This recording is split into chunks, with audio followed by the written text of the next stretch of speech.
నమస్తే, welcome to our channel. నేను మిషాల్ని. అసెంబ్లీలో ప్రతిపక్ష హోదా కావాలంటూ వైఎస్ఆర్సీపీ సభ్యులు నిరసనకు దిగారు. అయితే దీని మీద పూర్తిగా విశ్లేషించడానికి మనతో పాటు ఉన్నారు జనసేన అధికార ప్రతినిధి శ్రీనివాస్ గారు ఉన్నారు. వారిని అడిగి కొన్ని విషయాలు మనం తెలుసుకుందాం. నమస్కారం సార్. జగన్మోహన్ రెడ్డి ఈరోజు అసెంబ్లీకి వెళ్ళారు. అసెంబ్లీకి వెళ్ళినాక వాళ్ళ సభ్యులందరూ నిరసనకు దిగారు. దీని మీద మీరేమంటారు సార్? ఈరోజు అసెంబ్లీ సెషన్ స్టార్ట్ అయినాయి గవర్నర్ గారి ప్రసంగంతో. సరే వచ్చారు, రానంటేనే వచ్చారు. అదేదో సినిమాలో పాట గుర్తు చేస్తాను, మళ్ళీ రానంటూనే చిన్నదో అన్నట్టుగా పాపం వచ్చారు. అప్పుడేమో మీరు ఏం చేసుకుని మీ బుద్ధి పుట్టించి చేసుకోండి, మీరు తాడేపల్లి ప్యాలెస్లో కూర్చొని మేము మాట్లాడతాం, దానికి సమాధానం మీరు చెప్పాలి అసెంబ్లీ అన్నట్టుగా మాట్లాడారు. సరే, ఎప్పుడైతే డిప్యూటీ స్పీకర్ గారు రఘురామకృష్ణరాజు గారు పదే రాకపోతే 60 రోజులు కంటిన్యూస్గా రాకపోతే అనర్హత వేటు పడుతుందని ఎప్పుడైతే అన్నారో దానికి భయపడి ఈరోజు వచ్చారు. సరే వచ్చారు. వచ్చిన తర్వాత గవర్నర్ గారి ప్రసంగం కనీసం ఆయన స్థానానికైనా గౌరవించి ఆయన ప్రసంగం అంతా వినాలి. విన్న తర్వాత రేపొద్దున గవర్నర్ గారి ప్రసంగం మీద డిస్కషన్ ఉంటుంది. అప్పుడు కూటమి ప్రభుత్వం గవర్నర్ గారితో అన్ని అబద్ధాలు చెప్పించిందని మాట్లాడు, తప్పులేదు, నీ గళం ఇప్పించు. అది మానేసి అసలు ఆయన ప్రసంగం స్టార్ట్ అయిన వెంటనే మాట్లాడి 11 నిమిషాలకు వెళ్ళిపోయాడు. ఎన్ని నిమిషాలకమ్మా? 11 నిమిషాలకి. 11 మంది సభ్యులు 11 నిమిషాల అరుపులు అరిచి వెళ్ళారు. వచ్చారు, అరిచారు, వెళ్ళారు. ఎందుకు వచ్చారో, ఎందుకు అరిచారో, ఎందుకు వెళ్ళారో వాళ్ళకే తెలియదు, వాళ్ళ సభ్యులకి తెలియదు. ఆ 11 నిమిషాలకే మళ్ళీని ఇంకొక ఎక్స్ట్రా 1 నిమిషం కూడా లేదు. 11 సీట్లే కదా సార్, అందుకని 11 అంటే రేపు వద్దున ఒక సీట్ ఏమో 1 నిమిషం వరుతారా అంటే ఎందుకు వచ్చారో ఎందుకు వెళ్ళారో తెలియదు. అటువంటి పరిస్థితుల్లో ఒక సామెత కూడా ఉంది, సింగడు అద్దంకి ఇళ్లను వెళ్ళాడు రాను వచ్చాడు అని చెప్పేసి అంటారు చూసారా, అలాగా ఎందుకు వెళ్ళాడో తెలియదు, ఎందుకు వచ్చాడో తెలియదు. మరి అతనికి పోని అరిచిన అరుపులేంటి, ప్రతిపక్ష హోదా కావాలంట అని చెప్పేసి. ఎందుకు ఇస్తారు? గవర్నర్ గారు ఇస్తారా ప్రతిపక్ష హోదా? స్పీకర్ గారు ఇస్తారా? ముఖ్యమంత్రి గారు ఇస్తారా? ఎవరికి ఉంది అధికారం? వీళ్ళెవరికీ లేదు, ప్రజలకు ఉంది. ప్రజలు ఎక్కువ సీట్లు ఇస్తే ఆ సీట్లను బట్టి మీకు ప్రతిపక్ష హోదా ఇవ్వాలా, అధికార పక్ష హోదా ఇవ్వాలంటే ప్రజలు నిర్ణయిస్తారు. అంతే తప్ప అసెంబ్లీలోకి వచ్చిన వీళ్ళు నాయకులు ఎవరో నిర్ణయించరు. కానీ అది కూడా తెలీదా? పోనీ ప్రతిపక్ష హోదా అంటే లేకపోతే నీకు ఆ సమయం ముఖ్యమంత్రి గారు ఇచ్చే సమయం నాకు కావాలంటావు, ఎలా ఇస్తారు? సరే వచ్చి నేను అంటుంది రేపటి నుంచి సమావేశాలు స్టార్ట్ అవుతున్నాయి, అంటే బడ్జెట్ మీద అవ్వచ్చు, మళ్ళీ 8వ తారీఖున బడ్జెట్ ఉంది, మళ్ళీ 3వ తారీఖు నుంచి మళ్ళీ స్టార్ట్ అవుతాయి. వచ్చి తను ప్రజల తరపున మాట్లాడి ఈ కూటమి ప్రభుత్వంలో ఈ లోపాలు ఉన్నాయి, 8 నెలల్లో ఇది చేయలేదు అది చేయలేదని మాట్లాడితే, నువ్వు మాట్లాడినప్పుడు అధికార పక్షం స్పీకర్ గారు ఏమన్నా మైక్ కట్ చేస్తే బయటకు వచ్చే అవసరం అయితే నేను మాట్లాడాను, మా సంఖ్య తక్కువ ఉంది కాబట్టి మా మైక్ కట్ చేశారని చెప్పేసి నీ గళం వినిపించు. అసలు వెళ్ళిన తర్వాత నీకు అలా మైక్ కట్ చేస్తే నువ్వు బయటకు వచ్చి నిరసన చెప్పినా తప్పులేదు. అసలు వెళ్ళలేదు కదా, పరీక్ష రాయాలి కదమ్మా, హాల్ టికెట్ తీసుకోవాలి, పరీక్ష రాయాలి, రాసిన తర్వాత వచ్చిన మార్కులను బట్టి నీకు ఉంటుంది.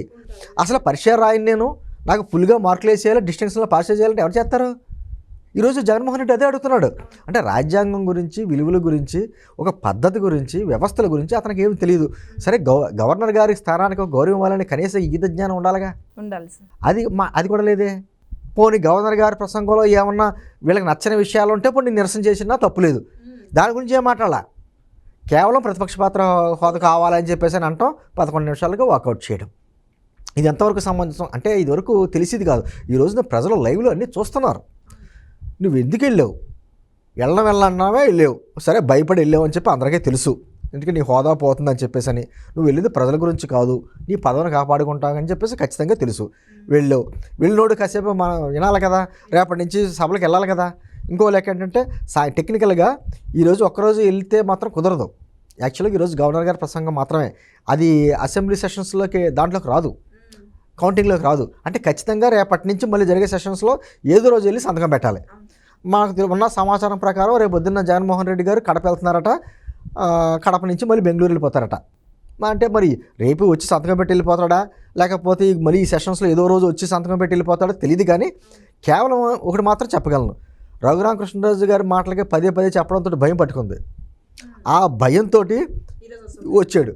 కానీ అది కూడా లేకపోతే మొన్న చెప్పినట్టే ఆ తాడేపల్లి ప్యాలెస్లోకి వచ్చిన ఏదో రకంగా విమర్శలు చేసేవాడు తప్ప ఖచ్చితంగా వచ్చేవాడు కాదు. అంటే ఒక విధంగా చెప్పాలంటే ఇందాక ఎవరో అన్నట్టు ఆయన రక్షించింది కూడా మళ్ళీ రఘురామకృష్ణరాజు గారే. ఆయన చెప్పపోయి ఉంటే సెక్షన్ ఈయన రాకపోదుడు, ఇమ్మీడియట్గా సస్పెండ్ చేద్దరు, అయిపోను.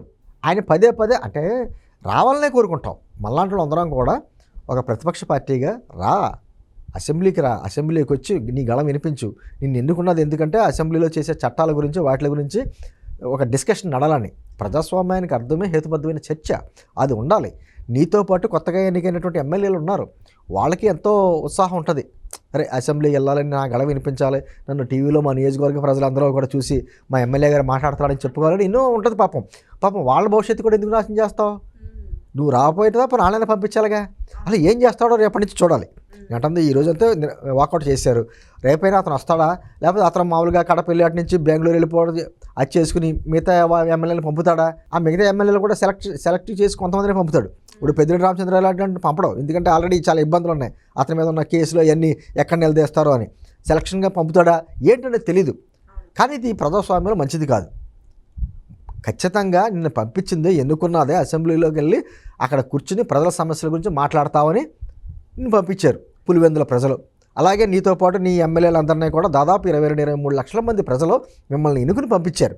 పంపించినప్పుడు దాని బాధ్యతగా నువ్వు వెళ్ళాలి. లేదనుకో, న్యాయం చేయలేకపోతే రాజీనామా చేసేయాలి. అది చెయ్యు, ఇది చెయ్యు, జీతాలు తీసుకుంటావు, చక్కగానేమో ప్రభుత్వం ఇచ్చేట అన్ని సదుపాయాలు అనుభవిస్తావు, అసెంబ్లీకి మాత్రం వెళ్ళాం. ఇది ఎలాగా అంటే నేను అంటుంది, ఈ 11 స్థానాలు ఇచ్చినది ఎందుకు ఇచ్చావా అని ప్రజలు బాధపడే పరిస్థితి నుంచి ఆఖరికి 1-2 స్థానాలకు పరిమితం అయ్యేలాగా నీవే చేసుకుంటున్నావు, నీ తల మీద నీ చెయ్యి నువ్వే పెట్టుకుంటున్నావు ఓ భస్మాసురులాగా అని చెప్పక తప్పదు. అయితే ప్రజలు గొంతు వినిపించాలంటే మాకు ప్రతిపక్ష హోదా కావాల్సిందేనని వాళ్ళు. అలా కదమ్మా, నేను అంటుంది ఎవరిస్తారంటున్నాను, ప్రజలు ఇవ్వాలి ప్రతిపక్ష హోదా. నీకు ఇవ్వలేదు, నువ్వు ప్రజల్లోకి వెళ్ళి మాట్లాడు. నేను ఇంత చేశాను, గతంలో 5 సంవత్సరాలు ఇది చేశాను, అది చేశాను, నాకు ప్రతిపక్ష హోదా ఇవ్వలేదు, మీరు నాకు 11 స్థానాలు ఇచ్చారు, కనీసం 18 ఇస్తే నాకు ప్రతిపక్ష నేత హోదా వచ్చును అని ప్రజల్లోకి వెళ్ళి మాట్లాడి ప్రజలు చెప్తారు.